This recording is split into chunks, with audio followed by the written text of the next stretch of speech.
ये कहानी आपको अपना सपनों मंजिलों को पाने में मदद करेगी। एक युवक जीवन में संघर्ष करते करते थक गया। उसे धन कमाने के लिए कोई भी काम नहीं मिल पा रहा था। वह निराश हो गया और आत्महत्या करने के लिए एक जंगल में चला गया। वहाँ उसे एक संत मिले। संत ने उससे पूछा कि तुम अकेले यहाँ क्या कर रहे हो। युवक ने अपनी सभी समस्याएं संत को बता दी। तब संत ने कहा कि तुम्हें कोई भी काम जरूर मिल जाएगी। इस तरह निराश नहीं होना चाहिए। व्यक्ति ने कहा कि मैं हिम्मत हार चुका हूँ, मुझसे अब कुछ नहीं होगा। संत उसे कहा कि मैं तुम्हें एक कहानी सुनाता हूँ, उससे तुम्हारी निराशा दूर हो जाएगी। कहानी यह है कि एक छोटे से बच्चे ने एक बांस का और एक कैक्टस का पौधा लगाया।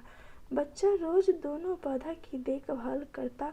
एक साल बीत गया। कैक्टस का पौधा तो पनप गया, लेकिन बांस का पौधा ऐसा कि वैसा ही था। बच्चा ने हिम्मत नहीं हारी और वह दोनों की देखभाल करता रहा। इसी तरह कुछ महीने और निकल गए, लेकिन बांस का पौधा वैसा का वैसा ही था। बच्चा निराश नहीं हुआ और उसने देखभाल करना जारी रखा। कुछ महीने के बाद बांस के भी पौधे निकल गए और कुछ ही दिनों में कैक्टस के पौधे से भी बड़ा हो गया। दरअसल में बांस का पौधा पहले अपनी जड़ें मजबूत कर रहा था, इसलिए उसने पनपने में थोड़ा समय लगा दिया।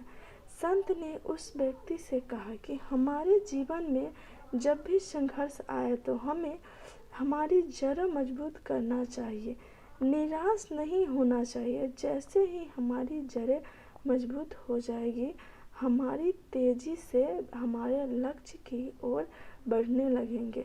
तब तक धैर्य रखना चाहिए। यह युवक संत की बात समझ गया और उसने आत्महत्या करने का विचार त्याग दिया। कथा की सीख। इस कथा की सीख यह है कि हमारे जीवन में जब भी बुरा वक्त समय आए तो उसका सही उपयोग करना चाहिए। बुरे दिनों में हमारी जड़ें मजबूत करनी चाहिए, यानी आपकी योग्यताओं को निखारना चाहिए, हमारी कमियों को दूर करना चाहिए।